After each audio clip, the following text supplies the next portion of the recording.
Friends, इस video में हम कक्षा 12 के पोइट्री सेक्शन की पहली poem character of A happy life के विषय में जानेंगे। इसको कि सर हेनरी वाटन जी ने लिखा है, जिनका जन्म 1568 में और जिनकी मृत्यु 1639 में हुई थी। इस कविता के माध्यम से लेखक ने एक सच्चे प्रसन्न व्यक्ति के विषय में बताया है कि एक सच्चा प्रसन्न व्यक्ति किन कारणों से प्रसन्न रहता है, कैसे वो खुश रहता है, इस संसार में कैसे वो अपना जीवन यापन करता है। उसी के विषय में सर हेनरी वाटन जी ने इस पोएम के माध्यम से हमें बताया है। अब पहला स्टैंजा देखते हैं दोस्तों। How happy is he born or taught that serveth not another's will whose armour is his honest thought and simple truth his utmost skill. ये हो गया हमारा पहला स्टैंजा। वो व्यक्ति कितना प्रसन्न होगा जो दूसरे व्यक्ति के अधीन नहीं होता है। ठीक है, ऐसा व्यक्ति जो दूसरे की इच्छाओं का दास नहीं होता, वो सबसे ज़्यादा प्रसन्न होता है। अर्थात जो व्यक्ति आत्मनिर्भर होता है, दूसरों के अधीन नहीं होता, पराधीन नहीं होता, वही प्रसन्न होता है। यह गुण यानी आत्मनिर्भरता का यह गुण उसमें जन्मजात, बॉर्न, जन्मजात हो सकता है या उसे सिखाया भी जा सकता है।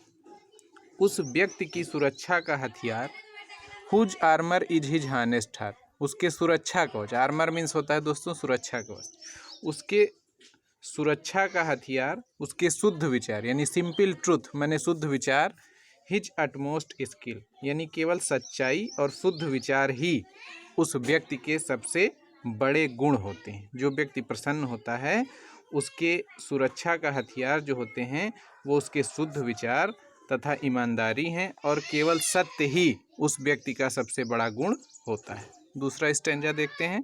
Whose passions not his masters are whose soul is still prepared for death untied unto the word with care of princely love or vulgar breath. वो व्यक्ति प्रसन्न है जो अपनी इच्छाओं के वश में नहीं होता है।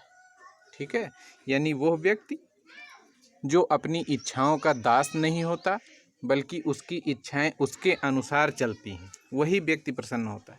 ऐसा व्यक्ति जिसे मृत्यु का भय नहीं होता, हमेशा मृत्यु के लिए तैयार होता है, उसे इस बात का पता है कि मृत्यु जो है वो एक न एक दिन आनी है। ठीक है, तो उसे मृत्यु का भय नहीं होता, वही प्रसन्न होता है। जो इस संसार में सभी प्रकार की चिंताओं से मुक्त होकर अपना जीवन व्यतीत करता है। Untied unto the word with care of princely love or vulgar breath. ठीक है, वो व्यक्ति सभी प्रकार की चिंताओं से मुक्त होता है। ठीक है, मुक्त होकर ही अपना जीवन व्यतीत करता है। और प्रिंसली लव, प्रिंसली मतलब राजकुमार का प्यार, और राजकुमार कहाँ रहते हैं दोस्तों?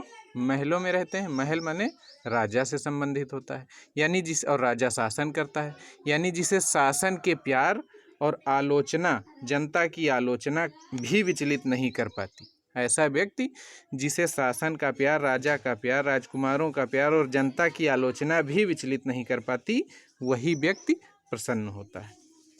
तीसरे स्टेंजा में देखते हैं दोस्तों।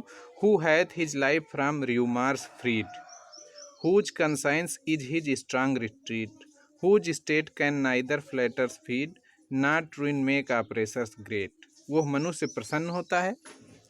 Whose hath his life from rumours freed, वही व्यक्ति प्रसन्न होता है जो अफवाहों से प्रभावित नहीं होता। र्यूमर्स फ्रीड मीन्स होता है अफवाहें। ठीक है, वही व्यक्ति प्रसन्न होता है जो अफवाहों से प्रभावित नहीं होता है, जिसकी अंतरात्मा ही सबसे शक्तिशाली शरणास्थल होती है। ठीक है, whose conscience is his strong retreat, यानी जिसकी कंसाइंस मीन्स अंतरात्मा, जिसकी अंतरात्मा ही उसका सबसे मजबूत शरण स्थल होता है। अर्थात वो जो भी कार्य करता है वो अपनी अंतरात्मा की आवाज़ पर करता है और अंतरात्मा की आवाज़ का दृढ़ता से पालन करता है। ठीक है, whose state can neither flatter freed, ठीक है, जो चापलूसों की झूठी प्रशंसा से कभी संतुष्ट नहीं होता है। ठीक है, not ruin make operations great, और बड़े बड़े जो दमन करता, ऑपरेशंस मीन्स दमन करता, जो बड़े बड़े दमन करता होते हैं वो भी ऐसे व्यक्ति को कोई हानि नहीं पहुंचा सकते, और ऐसा व्यक्ति जो होता है वो सदैव प्रसन्न रहता है। ये प्रसन्न व्यक्तियों के लक्षण हैं।